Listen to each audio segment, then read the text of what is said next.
नारायण नारायण नारायण नारायण नारायण नारायण। देखो आप माने न माने और न माने तो मेरा कोई आग्रह नहीं, और माने तो लाभ की बात है, और नहीं माने तो कोई नरक चले जाओ, जो पता बात नहीं। श्री गोविंदका जी को, शेर जी गोविंदका जी, जो जयदयाल जी गोविंदका, उनको मैं तत्व की जीवन मुक्त महापुरुष मानता हूँ, और ये मैं माना है। और उनकी लेखनी पढ़ी है, उनके साथ में रहा हूँ, उनके आचरण देखे, और देखने से वो बात दृढ़ होती है। दूसरे सुनने पर श्रद्धा बैठती है, पास में रहने पर वही श्रद्धा नहीं रहती। तो ऐसी मेरे भी कुछ कुछ हुई है बातें, परंतु मैं फिर भी उनको समझता हूँ। तो वैसे हमें इतिहास में महापुरुष नहीं दिखते हैं उनके समान, इतना विलक्षण मानता हूँ उनको। बहुत विचित्र पुरुष थे। एक महात्मा होते हैं, एक भगवान होते हैं। तो महात्मा होते हैं, जो संत होते हैं, उनकी इतिहास आप देख लो, जगह जगह जितना प्रमाण देख लो, कोई प्रमाण मिले तो मेरे को बता देना। एक बात कहता हूँ, पारमार्थिक साधन में लगने पर मनुष्य की चाल बदलती है, वेश बदलता है, रहन सहन बदलता है। ये बदलता ही है, नहीं बदला तो मैंने बता दू, उदाहरण बता दी। इतना बैठा हो तो जानकार हो, कोई एक दो बताओ। शेर जी रुबाई तो धोती है, रुबाई पगड़ी है, रुबाई अंगर की है, और वही जूता है। वो जूता समय में देखे वो नहीं कपड़े रहा, और वही काम वाला देश बनी हुई, और वही बोली है, मोटर में मटर कहता मटर। इतनी ऊंची स्थिति होने पर रहन सहन वेशभूषा में कोई फर्क नहीं है। जीवरा जीव, अरे कहता मैं तो एक बढ़िया को बेटा हूँ भाई, मैं तो बढ़िया हूँ। और विवेचन करने में इतनी विलक्षणता है कि जो गहरा उतरता है बात में, जो बड़ा चकरा जाए आदमी। अपने साधुओं में श्री चौकसराव जी महाराज बहुत बुद्धिमान है, तो वे भी उठाया है। रामधन जी हमारे गुरु भाई वे भी है। तो आया जो आ बात कही मेरे वास्ते, स्वामी जी तो पढ़िया लेके आए, शेर जी तो पढ़िया लेकर थे, दिखते ही नहीं। तो अण व्याख्यान चोखो ऐसा मारवाड़ी मिश्रित बोले, वे चौकसराव जी महाराज कहने लगा कि मैं एक बात अठ देखी जो कठे नहीं देखी। चौकसराव जी महाराज क्यों? रामधन जी ने वहां मना गए, जो तत्व की जीवन मुक्त पारमार्थिक विशेष हो जाएगा, वो व्यवहार में इतना चतुर नहीं होगा, और व्यवहार में बहुत सावधान होगा, वो पारमार्थिक में ऊंचा नहीं होगा। शेर जी से कोई बात पूछ लो, व्यास पूछ लो, सगाई संबंध की पूछ लो, पारमार्थ पूछ लो, ज्ञान योग पूछ लो, ध्यान योग पूछ लो, कर्म योग पूछ लो, भक्ति योग पूछ लो, अष्टांग योग पूछ लो, सब बातों की बारीक बारीक पुर्जा पुर्जा बता दे। ये एक बात में एक जगह ही देख, चौकसराव महाराज कही अंत सब बातों में 14 आदमी नहीं रहा करे, एक एक विषय मुझे बड़े बड़े वकीलों से लड़ाई नहीं सुलझी है, वह शेर जी सुलझाई है, और वह सब का फैसला लिखा है। मेरे सामने 5, 7, 10 ऐसे फैसला किया है। सत्संग छोड़ देता है, फैसला करा। और करोड़पति लखपति आदमी अड़ जाए ये कुर्सी पर, चमचो महल वो कहते महल, नहीं तो आदमी मर जाए आपस में, ऐसी लड़ाई लेकिन सचा दिया, राजी कर दिया दोनों, ऐसा फैसला कर देता। वकालत जज भी जाने को जीता जानता। तो व्यवहार में भी इतना विलक्षण, और परमात्मा में परमार्थ जीती में बहुत विलक्षण, ऐसी मेरी धारणा रही। नहीं तो आप विचार कर दो, साधु होकर गृहस्थी के पास क्यों गया मैं? कोई साधु ऐसा मिला नहीं मेरे को, मिलता तो मैं नहीं जाता।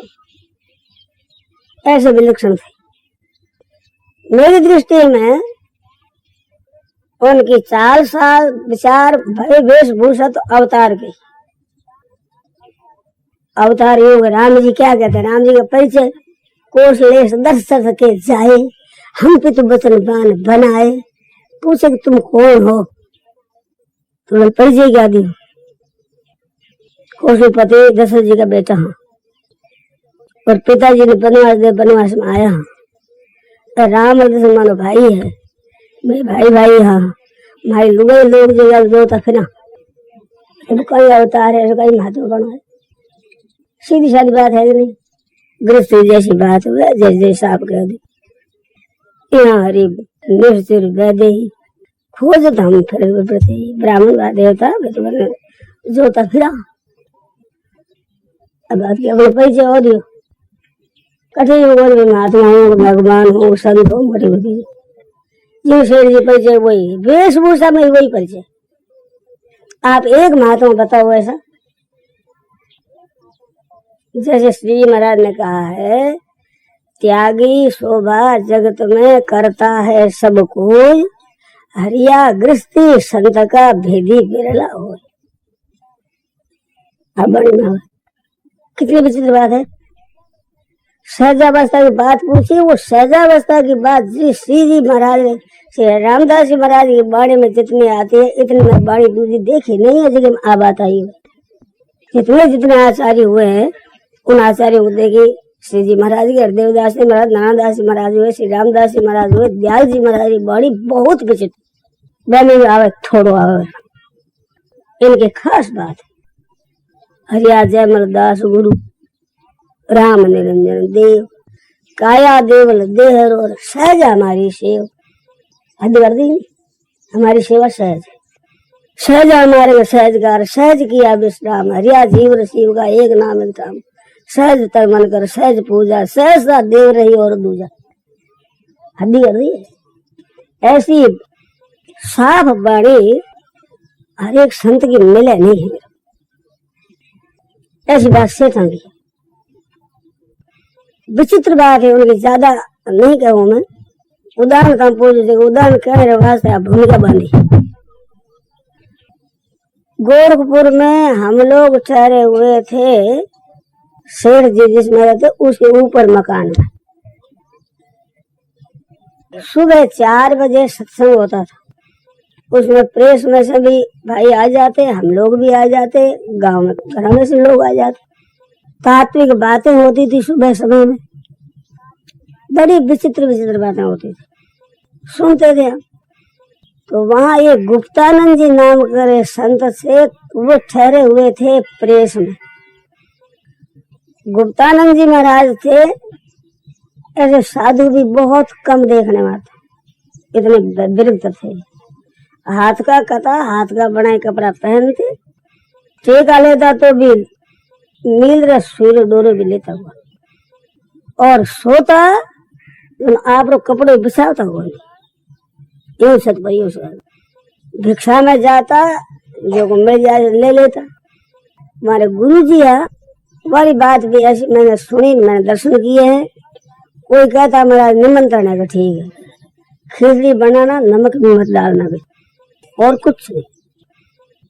और मैं तो नहीं लेता, जब नमक डाल दो बड़े, खिचड़ी ले लेता, रोटी ले लेता, घी दूध दही कुछ नहीं। और गुप्तानंद जी महाराज जी बात, जो भिक्षा मांगता जो केवल रोटी ले लेता और खा लेता, दस्ता लगने लग गई। जब मैं कहो महाराज आप छाछ ले लिया, घरों में से छाछ ले, ज्यादा आग्रह किया तो मेरे पर बहुत कृपा रखते थे, मेरी बात मानते थे, तो मैंने स्वीकार कर लिया। मैंने बहन माताओं से कह दिया भाई आगे तुमको छाछ खा देना, एक हांडी दे दी छोटी, छाछ ले, एक बाद छाछ ले लो। 2-3-4 दिन हुआ होगा, याद नहीं कितना दिन। एक दिन आर कर सामने देखो आपका कहना मैंने कर लिया, अब नहीं लूंगा। तो क्या हो कि किसी माई ने दही डाल दिया उसमें, इस बात अब नहीं लूंगा। अब बात और गुप्तानंद जी को परिचय दिया, वे होते रहा प्रेस में, तो वे कहे कि प्रेस में रहता है ताला। तो पहले मैं सोच स्नान कर आऊं, गंगा जी आऊं, नदी के पास में बह रही है, नदी में नहाई आऊं, तैयार हो जाऊं 4 बजे से पहले, तो मैं ताड़ो खोलाऊं जो साधु रो धर्म क्या है। दरबार ने कह सका थे ताड़ो खोलो अथवा तो कह सके मत खोलो, अपन करो क्या है, साधु रो धर्म क्या है, कर्तव्य बताओ। साधु वो कर्तव्य, देरी से आता बेचारा 4 बजे आता जो नहीं आता, खोलता दरवाजे में आ जाता, तो मेरे पीछे तो स्नान में देरी हो जाए, तो अपन कहो धर्म है कि नहीं। दरबार में मैं पूछू भाई मैं क्यों उत्तर दूं, जब शेर जी बैठा है तो अन्य पूछ लो। जैसे कोई बताने वाला हो तो आप क्यों कूद पड़ा बीच में। शेर जी ने पूछो, शेर जी आदशा है अब क्या करा। हमारे संत पूछे सत्संग उठियो, उठता कोई जा रहा है कोई बैठा है, यूं मैंने प्रश्न किया ऐसे ये पूछे है तो आपने माने क्या करना चाहिए, साधु धर्म क्या है। धर्म जो ऊपर है बाद कह दे तू आडो खोल दे भाई, वो कहना ठीक है कि नहीं है। बात मेरी सुन। सुदेव जी जा रहा था, आओ क्या बात है कि 3 बजे आडो खोल दिया करो, ताला खोल दिया करो। चला गया। अब ये गुप्ता जी की खबर मच गई कि मैं तो एक मेरे वास्ते कहूँ रोजीना ड्यूटी लगा दी, रोजीना ड्यूटी लगा दी, ठीक नहीं हुई। भिक्षा टाइम हो गया, हमारे शेर जी आपसे मेरी बात करनी है। अच्छा भिक्षा कर भोजन कर गया। मैंने कहा आपने ये बता, उनके तो एक अपने लिए दरवाजा खोलने का संकोच, और आपने सदा के लिए ड्यूटी लगाई तो खोज लेंगे, तो उनकी भारी लगी। ये क्या उत्तर दिया आपने, समझ बैठाई जिला नहीं समझ आई ना। मैंने पूछा तब महाराज उत्तर दिया बढ़ाई संतोष। कहते हैं कि साधु का कर्तव्य पीछे बतावे जब हम अपना कर्तव्य पालन करें। हम तो कर्तव्य पालन करें नहीं, साधु का कर्तव्य बतावे, हमारा अधिकार नहीं बताना। तो उनको क्यों कहना पड़ेगा दरवाजा खोल दो, हमारा कर्तव्य है कि साधु को दरवाजा खोल दो। तो क्या कर्तव्य हमने पालन किया, इसे यही बताया कि तुम मत कहो। इतना वर्षों से मैं साथ में रहता हूँ, मेरे अकल में नहीं आई बात, या शेर जी कैसे कर दी। तो आदमी तो आचरण समझ में थोड़ी आवश्यक भाई कौन सा आदमी किस वक्त में कौन सा काम करता है। तो बताओ बीती घटना, मेरी बीती हुई घटना है, मैंने देखी है, पूछी है, हमारे समझ में नहीं आई थी। कहने से समझ में आएगी चट सी। आप बताओ आपके संग कर रही हो तो गुप्तानी जी बेचारे खलबली हुई, रोजी नहीं ड्यूटी लगा दी उनकी, तो मेरी भी समझ में नहीं आई बात। भिक्षा फिरा किया जाती बात, चिंतन बात क्या होगी। शेर जी ने ऐसे कैसे कर दिया, यह बात है। जो कोई कर्तव्य है थारो कर्तव्य वो है, बता दो चट सो बताइए कोई सीधे हुक्म नहीं दी। इस वास्ते मनुष्य की लीला भी समझ में नहीं आती है, किस समय में कौन सा काम कैसे करते हैं। ऐसे भगवान कृष्ण की लीला कैसे समझ में